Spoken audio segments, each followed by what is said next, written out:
তোমাদের রানী ধারাবাহিকের আগামী পর্বে আমরা দেখতে পাবো দুর্জয়ের সাকসেস পার্টিতেই ছোট্ট দুনি দুর্জয় ও রানীকে কাছাকাছি আনলো। হ্যাঁ বন্ধুরা, আমরা এমনটাই দেখতে পাবো তোমাদের রানী ধারাবাহিকের আগামী পর্বগুলোতে।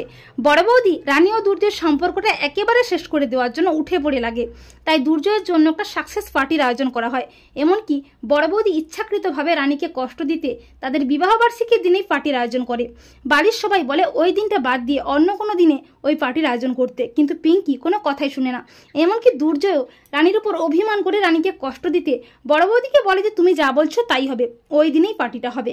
আর বড় বৌদিও পার্টির জন্য একেবারে উঠে পড়ে লাগে আর আনিশাকে বলে আনিশা যেন ওই দিন পার্টিতে দুর্জয়ের পাশেই থাকে। কিন্তু প্রীতম, দেবযানী সহ বাড়ির কেউই এই পার্টিতে খুশি নয়। এরপর দুর্জয় রানীকে আঘাত দিতে, রানীকে কষ্ট দিতে ওই পার্টিতে ইনভাইট করে। এরপর পরদিন শুরু হয়ে যায় পার্টিতে সবাই আসে, এমনকি রানীও আসে ছোট্ট দুনিকে নিয়ে। আর পার্টিতে আনিশা ও দুর্জয় খুব সুন্দরভাবে সাজগোজ করে। আনিশাকে দুর্জয়ের পাশে দেখে রানীর খুব কষ্ট হয়। এরপর ছোট্ট দুনি দুর্জয়ের কাছে যায় আর দুর্জয় ও দুনিকে কোলে নিয়ে অনেক আদর করে। এরপর দুনি পার্টিতে সবার সামনে রানীকে টেনে নিয়ে যায় দুর্জয়ের কাছে।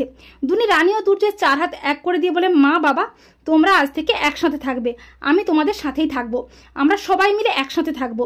দুনির আবদারে রানী ও দুর্জয় দুজন আবেগপ্রবণ হয়ে সমস্ত মান অভিমান ভুলে দুজন দুজনকে জড়িয়ে ধরে। তো বন্ধুরা, তোমরা এটাই চাও তো যে দুর্জয়ের সাকসেস পার্টিতেই যেন ছোট্ট দুনি রানী ও দুর্জয়কে কাছাকাছি আনে? কমেন্ট করে জানিয়ে দাও তোমাদের মতামতটি।